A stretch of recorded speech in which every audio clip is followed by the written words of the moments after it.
So there. Silver, copper, as you see it, even gold, as I mentioned earlier, getting hit very hard today amid the global de-risking, of course, worries about recession. No one better to discuss this sell-off. Legendary global investor Jim Rogers. He's chairman and CEO of Rogers Holdings, also author of A Gift to My Children. And he joins us this time from Salzburg, Austria, as opposed to Paris, France. Yes, it is nice to be Mr. Rogers. Jim, let's get right to it in commodities. You know, why the sell-off and what are your expectations?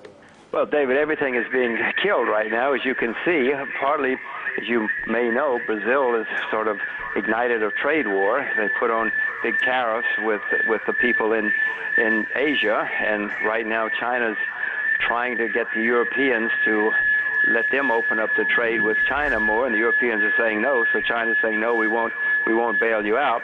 So there are all sorts of trade tensions developing and currency tensions developing. It's not a good world. No, it's not a good world. And, you know, interesting you bring up Brazil. Of course, Brian Sullivan earlier mentioned the real. What's the takeaway here in terms of the so-called trade war that you just mentioned? How important ultimately is that going to become? Well, I hope the trade war doesn't break out. You know, throughout history, when you've had trade wars, it's caused depressions. You saw what happened in the 1930s. It led to depression and ultimately led to war. So I hope it can be contained. I was very surprised to see Brazil do that.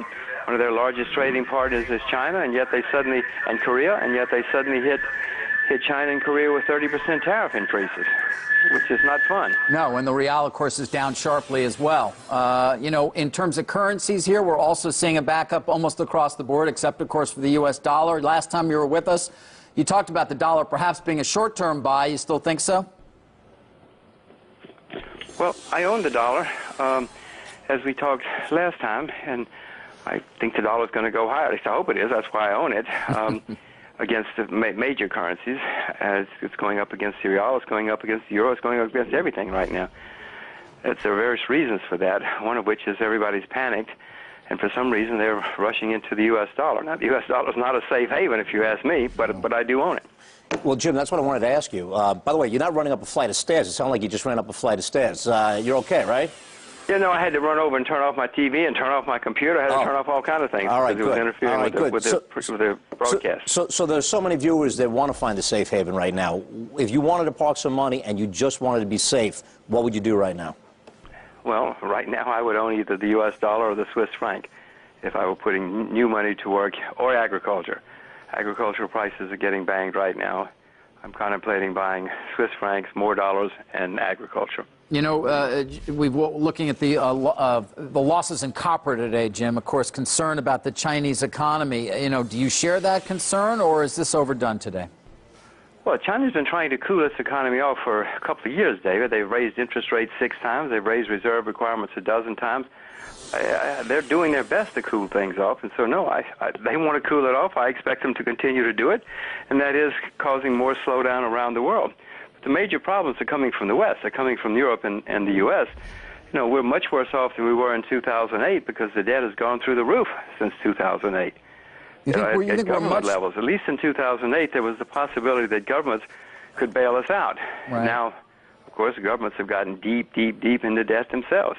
Right. Of course, we moved a lot of the debt from private hands to public hands, as you say. But, I mean, worse off than 2008 here in the States, or are you talking largely there, about Europe when you say that, Jim?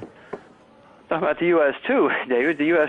government quadrupled its debt in that period of time. When you take into consideration the thing which the off-balance sheet guarantees which they've done, you know, they took Fannie Mae and Freddie Mac's off-balance sheet derivatives positions. Those are trillions of dollars. No, the U.S. government is in much worse shape. Everybody's in much worse shape. All governments around the world. And, you know, pension plans are getting killed with low interest rates, very low interest rates. Pension plans have to be funded by somebody, so companies are funding them. States and municipalities have to fund them even more. I mean, this idea of Bernanke's interest rates, low interest rates are good. Yeah. He's killing the people who save and invest, and that's Jim, really hurting a very, very, very large part of the population. Yeah, Jim, we tried to make that point early in the program. Let me ask you about Europe and the banks, because you're there. You hear what the banks say. They don't need capital. The market says they do need capital. You've got a good feel on this. What's your read about the European banking system and the need for capital? It does need capital. Like they've got all these Greek bonds, they've got all these Irish bonds, they've got all these pigs bonds, as they're called now. No, they all need capital. The only solution that will work is if they can all gather in a room and say, okay, we're going to have to write off loans, we're going to have to take big losses. You, whatever Bank X, you're going to suffer, but we're going to put a ring fence around all of you. We will support all of you to keep the system alive so that people can take money out of the bank so checks can clear, et cetera. But there are going to be huge losses taken. If they don't do it now, you know, if the market makes them do it in a year or two, David, Gary, then it's going to be uncontrolled chaos. Right now, you could have controlled default if you did it now. If you don't, if you wait a while, it's going to be uncontrolled default. Right.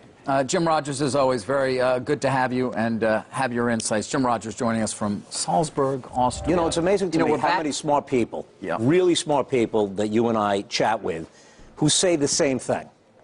And it's day after day, David, after day, that they just don't try to put this to a head. And that being Europe, of course, is what you're talking about. You know, I've shared this as well. I mean, we had Tony James yesterday, Neil Kashkari the day previous. There is a belief, ultimately, Gary, that you will have a Greek default, but it will be contained because Europe will get its act together. They will recapitalize the banks in some way, and you will therefore forestall any systemic failure of the financial system over there.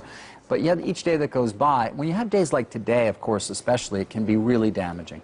It is. These things feed on themselves. You and I both know it. Yep. We had how many conversations in 2008 when we would chat with each other, David, and we just could not believe some of the things these banks were saying, based on things you and I were hearing from those that were buying credit insurance.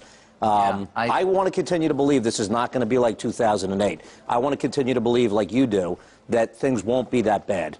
But when you look at the mess over in the European continent, and you think back, this started in February of 2010 over there. It just, I don't have any hair, but I would sort of scratch my head, scratch my hair if I had. It's our own financials. You've seen the close in the European markets. The financials there certainly taking a beating yet again. Our own financials also not doing well at all. Bank of America off 4%. Get this, Morgan Stanley is down almost 9%. You know, on absolutely no news. You know, Jim Rogers had mentioned about the U.S. dollar. Not loving it, but obviously looking at it as the safe haven. I don't know if we could bring up a 1 or 2 year chart of the dollar here. You're now at sort of a very significant technical level in terms of what's happened with the dollar. You always like to think about somebody's got to be getting hurt here. You got to believe there's a number of global macro hedge funds that are just going to suffer a tremendous amount of pain as to what's happened here. Take a look at that dollar. Yeah, look at that. We're going to send you to break now as well. We've got the S&P down 3.4% at 1126.60. All right, up next, Ben Bernanke and the Fed seemingly running out of ideas. Who else is left to help lift the U.S. economy, not to mention the rest of the world? We'll ask a former White House economic advisor when we come back.